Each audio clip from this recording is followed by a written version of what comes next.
خلاص كده الحي ده عاد خارج توكيل 10 من رمضان. كمان كده الاراضي او الاحياء اللي كانت داخل توكيل 10 من رمضان عادت خارج توكيل 10 من رمضان. هنتكلم دلوقتي عن الحي ال 32 كان داخل توكيل 10 من رمضان. تعالوا مع بعض هنشوف الحي ال 32 وصل لفين ونجيب القطعه ال 276. اللي ما اشتركش في قناتنا يشترك فيها وفعل الجرس ويعمل شير للفيديو عشان اكبر عدد يشوفه، و يا ريت تعملوا شير في جروبات الواتس بتاعه الاحياء بتاعتكم. انا هنا ناس كتير قوي طلبت مني الحي ال 32 وبالذات القطعه ال 276. انا هنا اللي على ايدي اليمين ده ال 32 واللي على ايدي الشمال ده الحي ال 33. انا هنا في الفاصل ما بين ال 32 وال 33 من لمه اتجاه فين؟ من لمه اتجاه 41 والحي ال 42 اللي لسه ما حدش بدا يتكلم عنهم، اللي لسه هم صحراء اصلا. لو شفتوا في اول الفيديو هتلاقوني ان انا كنت لسه جايبه من اخره، وهنا انا داخله على الحي ال 32. عايزه اقول كهرباء لسه ما وصلتش، شغال بس كله شد من العواميد ومن الجيران من بتوع ال 33 والحي ال 31 من اسكان 31 ومن اسكان ال 33، فالناس شاده الكهرباء منه. كمان لقينا اكشاك كهرباء دلوقتي هتفرجوا في الفيديو، وسالت لكم حد في الكهرباء ان شاء الله الكهرباء توصل امتى. معانا اخبار حلوه قوي للحي زي ما قلت لكم، بس اللي ما حطش لايك يحط لايك لو سمحتوا، حطوا لايك مش هيخسركم، واللي ما اشتركش في القناه يشترك فيها، واي حد في جروب الحي يعمل مشاركه لاي شخص في جروب اي حي يعمل له مشاركه للفيديو عشان اكبر عدد يشوف. لو خدت بالكم على ايدي الشمال ده كان كشك كهرباء، ده كان كشك كهرباء. انا هنا في الحي ال 23 230 مجاوره 1 دي 276، مجاوره 1 و2 قطع 276، مجاوره 3 و4 قطع 209. ماشي، نيجي نتكلم على الحي 32 باصص على 1 و4 بص على 33، 2 و3 بص على 31، 3 و4 باصين على الحي 26 و27، 1 مجاوره 1 و2 بص على ال 41 وال 42. طب بسرعه كده اللي محتاج اي حاجه في الخشب، باب وشباك، عموله جاهز، تقيل وخفيف، اي حاجه تخص الباب والشباك، اوض نوم، انترنت، صالونات، اي حاجه تخص الباب والشباك، الرقم بتاعهم فوق هتواصلوا معاهم. ماشي، يعني هم ما شاء الله اسمهم مسمى اصلا في 10 من رمضان، مش منتظرين حد، بس انا حاطط لكم الرقم بتاعهم عشان تتواصلوا معاهم. اجهزوا بقى كده عشان نكمل الفيديو بتاعنا ونشوف هنوصل لفين. ما شاء الله في الحي ال 32 واخر اخباره وتطوراته، والكهرباء هتوصل له امتى؟ عشان ناس كتير قوي قالوا لي احنا الكهرباء هتوصل امتى، احنا بنشد سلوك، فده طبيعي وده عادي، وانا صورت لكم قبل كده وقلت لكم ان الناس كلها شاده في ال 32 وال 33 شادين كهرباء من العواميد اللي بره او من الاسكان الاجتماعي، فده طبيعي. احنا كنا كده في الحي ال 15 قبل ما يدخل عندنا الاكشاك، بس وانا بصور لو خدتوا بالكم في القطعه ال 276 بالذات المجاوره 1 و2 كان فيهم اشكال اللي هو الكشك الكهرباء ده، بس انا سالت حد في الكهرباء قال قدامنا سنه بالكتير، لانها بتبقى تنزل دفعات، نزل دفعه ركبت، لسه في دفعه ثانيه هتنزل ان شاء الله سنه بالكتير والكهرباء تكون في الحي، فده خبر حلو قوي. طيب الاراضي دخلت توكيل دلوقتي، لو انا الناس اللي عملت توكيل 10 من رمضان دي في السليم وخليكم بتوكيلكم زي ما انتم. انت حابب بقى تبيع ما عادش في توكيل، اللي هيبيع جديد دوت ما عادش في توكيل غير لما امتى؟ قال لك في الورق غير لما تبني المبنى وتشطبه وتسلمه للجهاز، ساعتها تبقى القطعه نقلت كده ملكيه للجهاز وتقدر تعمل توكيل 10 من رمضان، تقدر تدخل توكيل 10 من رمضان. الكلام ده زي ما قلت لكم ان هو كان اصلا في الاول كده، يعني الكلام ده كان موجود اصلا في ال10 من رمضان، وكان في حظر بيع على القطعه 209 و276. ده كله ال 276 بتاع الحي ال 32. ناس كتير قوي كانت نفسها تشوف القطعه 276. عايزه اقول ان هم عيب القطعه 276 بتاعت ال 32 ايه؟ انها هي في اخر الحي، انا مش عامل مجاوره مثلا مجاوره 209 ومجاوره 276 ومجاوره 209 ومجاوره 276، لا، خد المجاورتين الاثنين اللي هي 3 و4 على الطريق الرئيسي وعملهم 209، والمجاورتين 1 و2 اللي هما 276 رماهم ورا اخر المجاوره. فعشان كده تلاقوا مجاوره 1 و2 اللي هي القطعه 276 الاقبال عليها في الاسكان قليل شويه، مع عدم دخول كهرباء، ان انا هشد كهرباء من بره فهشد سلوك كتير، فهضطر، انت فاهمين قصدي، او عم اخد من اي جار قريب مني، فيبقى الوضع مرهق.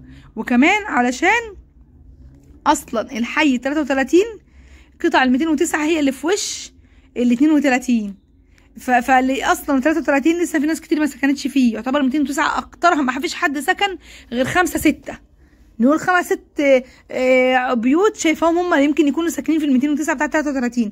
فال 32 مع 33 اللي هو 209 وال 279 بتوع 33، ال 32 مع 33 تحسوا ان الدنيا هو لسه من ورا. انتوا فهمتوا قصدي؟ ده اللي مخلي الدنيا لسه ما اشتغلتش قوي، او الاحياء دي سعرها لسه كويس والسعر مناسب. يعني القطعه ال 209 في الحي ال 32 بتعمل من 1,400,000 هي، والحي 33 وفي 1,300,000 وفي 1,350,000 دي ال 209. انتوا فهمتوا قصدي الدنيا فيها ايه؟ فلكن لما الناس تبدا شايفين ما شاء الله الواجهه دي تحفه. انا شايفه ان ال 32 الناس بدات، يعني كان ال 32 ده الاول من فتره كده كنت انا فيه ما كنتش بدخل ال 32 ده اول، كان اكتره مقفل وانا ما بعرفش ادخل فيه جوه وما كانش في حد ساكن قوي، كنت خايفه ادخل فيه جوه. دلوقتي لا، انا شايفه في بعض البيوت سكنت، بعض البيوت في ال 32 سكنت في القطعه ال 276. وزي ما قلت لكم ليه الاقبال عليها ضعيف شويه، لانها كل ال 276 مرميه اخر المجاوره، فالناس ما سكنتش قوي، فده اللي اخر المجاور. لكن بعد انا واحده من شايفه ان بعد القرار ده ان اي حد شارك قطعه ارض وخايف على نفسه او حب يبيع او حد اشترى بعقد عشان التوكيل وقف، شايفين المحولات الكهرباء الكبيره بس لسه ما اشتغلتش. هما بتوع الكهرباء قالوا هيجي في دفعه تانية لسه هتنزل، هما بيبقى الحي نزلنا في دفعه واحده، دفعه محولات، ولسه في دفعه كمان هتنزل ان شاء الله سنه بالكتير، وهتكون المحاولات دي اشتغلت. فده حاجه كويسه قوي قوي ليكوا. هنا بقى انا كنت رايحه في الصحراء فلفيت ودخلت من مكان تاني، انا خفت ادخل لما هناك كده لقيت بصوا هو يعني اللي هو ايه ده يعمل ده يقول ايه؟ يقول ان انا ما اسكنش؟ لا اسكنهم وابنوا، اللي عنده قطعه ارض يبنيها، اللي عنده قطعه ارض يبني. زي ما انا قلت لكم ان انا شايفه ان القرار ده هيخلي الناس تستعجل من المباني اكتر، بدل ما كان يبني 4 ادوار ويرميهم عظم، لا هيبنوا دور واحد بس ويشطبوا ويسلم الجهاز عشان يبقى البيت بعد 5 سنين بتنقل بالاسم. طب تعالوا ما اقول لكم على حاجه، لما بس لسه الحاجه دي عليها شويه عندكم ان شاء الله، لما الكهرباء تدخل عندكم هقول لكم ايه. انا بجري في اجراءات حاجه، زي ما هيخلص عندي هبدا اتكلم لكم ازاي تدخلوا عدادات من غير، او تجيبوا عدادات كهرباء من غير المالك ازاي، من غير ما تحتاج للمالك ازاي.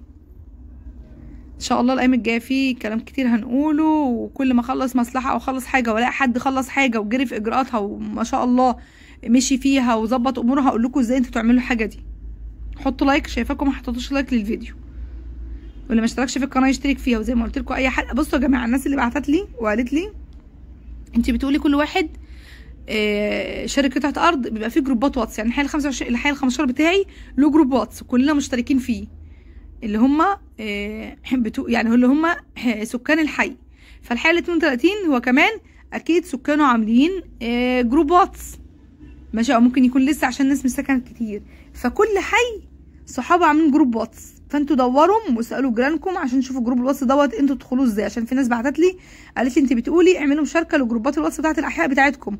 انا ما اعرفش جروبات الواتس دي لان انا مش موجوده في الاحياء دي، انا بس عامله داخله في مشتركه في جروب الواتس بتاع الحي بتاعي بس. فانا بقول لكم كل واحد عنده جروب واتس يعمل له مشاركه للفيديو على جروب الواتس بتاعه، بس عشان نكبر ان شاء الله. مش هنكبر الا بيكم بدعمكم لنا. ده كله ال 32 هطلع كده طالعه بقى رايحه على القطع ال 209. وزي ما قلت لكم مجاوره 3 و4 هم ال 209 وكلهم على الطريق الرئيسي باصين على الحي 26 و 27. فانتوا كده الناس اللي كانت نفسها تشوف ايه ال 32 والقطعه ال 276 اللي في 32 وصلت لفين، والمباني في ال 32 وصلت لفين زي ما انتم شايفين كده. والناس اللي شغاله كهرباء زي ما قلت لكم قبل كده 100 مره، الناس بتشتغل كهرباء بتشد الكهرباء من السلوك، بتشد سلوك من العواميد، فده عادي وطبيعي ومحدش بيقول لحد حاجه. انتوا بتشتغلوا ممارسه اهم حاجه، بس اي حد بيعمل حاجه ممارسه يا جماعه عشان الكهرباء بتعدي ما تعملش لكم مخالفات وتزود عليكم الواحد مش ناقص حاجه. اللي بيشطب يطلع يعمل اللي قاعد في بيته يطلع يعمل ممارسه، ما يشدش ويقعد كده عشان بتوع الكهرباء مش يعملوا له اي مشكله. فالناس اكترها ماشيه ممارسه. وان شاء الله ما تدخلوا العدادات ان شاء الله اقول لكم ايه الاجراءات ان انتوا تجيبوا عدادات كودي من غير ما تحتاجوا للملك باذن الله. دي الخدمات الكبيره بتاعه الحي ال 32 للقطعه 276 و 209 هي ما بين بس ال 276 و 209. دي مجاوره ايه؟ بتهيألي دي مجاوره واحد، دي مجاوره استنى اقول لكم انا هنا فين. دي مجاوره 3، ده ال 209 بتاع مجاوره 3، دي قطعه ال 209 بتاعت المجاوره 3. لو انتوا سمحتوا قبل كده زي ما انا سمعت قبل كده قالوا ان شايفين الحته الواسعه الكبيره اللي فاتت دي كان اللي انا بصوا شايفين هنا كده بالظبط اللي ورايا ده كان كله مجاوره 4، وانا داخله على مجاوره 3.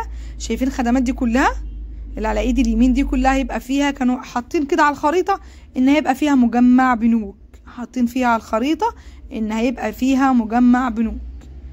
الناس اللي كانت خايفة ان توكيلات وقفت وتوكيلات اتقفلت، والناس اللي شارية اراضي ونهاضينها عايزين نبيع، محدش يخاف، العشر شغالة والدنيا شغالة والناس شغالة بتشتري بالعقود وبيشتروا وبيبيعوا ولا كأن في حاجة. فاهمين قصدي؟ بس هو فعلا الدنيا واقفة، وفي ركود فظيع في العقارات، مش في العقارات، ركود فظيع في الاراضي. يمكن اللي شغال في العشر من رمضان دلوقتي البيوت والشقق الاسكان او شقق الاهالي. وهرجع واقول برضو مفيش زبون في السوق دلوقتي، مفيش زبون في السوق دلوقتي نهائي. انا هنا طلعت اهو في وشي ال31، يبقى دي مجاوره 3. ال 209 اللي كنت فيها ورايا دي كانت مجاوره 3، واللي انا طلعت عليه اللي في وشي ده الحي ال31، لانه لسه ما استلمش، لسه ما استلمش، بس في ناس بانيه اهو، لو خدتوا بالكم في ناس بانيه فيه اهو. انا هنا الفاصل ما بين ال 32 وال 31، الاسكان ده بتاع ال 31، والمباني اللي على ايدي الشمال دي بتاعه ال 32 اللي هي مجاوره 3. مجاوره 3 دي اللي في وش ال 31 اللي هو الاسكان الاجتماعي، مجاوره 3 ومجاوره 2. بس انا هنا في ال 209 ولا 279؟ في ال 209، يبقى انا هنا في مجاوره 2. مجاوره 3 مجاوره 3 ومجاوره 2 اللي باصين على ال 31. مجاوره 3 ورا شويه اللي هي 276. اللي مجاوره 2 هي اللي باصه مجاوره 3 هي اللي باصه على اسكان ال 31. مجاوره 2 دي ال 279 اللي باصه من ورا على الصحراء اللي جوه بتاعه ال 31 من ورا. فلما ال 31 تبني هتنقل الاحياء دي نقله تانية كمان خالص. ال 33 ال 32 ال 31 الدنيا فيهم هاديه شويه. يمكن ال 30 28 29 فيهم نسبه مباني كبيره جدا، وفيهم ناس، كميه ناس. يعني شوفوا الاحياء اللي مصوره من كام يوم، كنت هناك، كنت في الاحياء دي، كميه ناس في الشوارع. ايه ده؟ بس اكتر 29 و30 الطرق الرئيسيه، و28 كله الرئيس اللي في وش 28 29 كانوا كله محلات وناس، كميه ناس فظيعه. اللي هو تقولوا ايه ده دي اراضي في العاشر من رمضان، دي الصحراء بتاعت العاشر من رمضان زي ما الناس بتقول. لا، ما فيش حاجه قاعده في الصحراء. هو للاسف الحي 31 والحي 32 والحي 33 هم اللي نسبه المباني فيهم حلوه، بس ال 31 ما بناش. فال 33 وال 32 نسبه مباني فيهم كويسه، بس لسه ما فيش فيهم نسبه اسكان كويسه. فوقت ما يبقى في نسبه اسكان كويسه، الاحياء ده هترفع زي ال 15 وزي ال 11 وزي ال 13. يا جماعه ايه اللي بيرفع الحي؟ نسبه الاسكان، نسبه المساكن، نسبه السكن فيه، ونسبه الشغل فيه، والناس قاعده قد ايه، وخدماته اشتغلت، والدنيا قاعد فيه حلوه قوي. ده الميكروباصات بتاعه الجهاز، الاتوبيسات بتاعه الجهاز. هنا وسيله المواصلات شغاله في كل مكان، والجهاز هنا منزل الاتوبيسات دي، واتوبيسات صفرا حلوه قوي، او دي باين شركه، بس هنا يعني المواصلات شغاله او السيرفيس شغال، والدنيا شغاله حلوه قوي قوي. ده كده انا خلصت ال 32 ده. على الحقيقه 33 هتتفرجوا عليا كده بسرعه، هتتفرجوا عليه كده. ال 31 اهوت على ايدي اليمين، واللي على ايدي الشمال ده الحي 27. وقدام شويه كده هتلاقوا صينيه ال 30 وال 28 وال 29.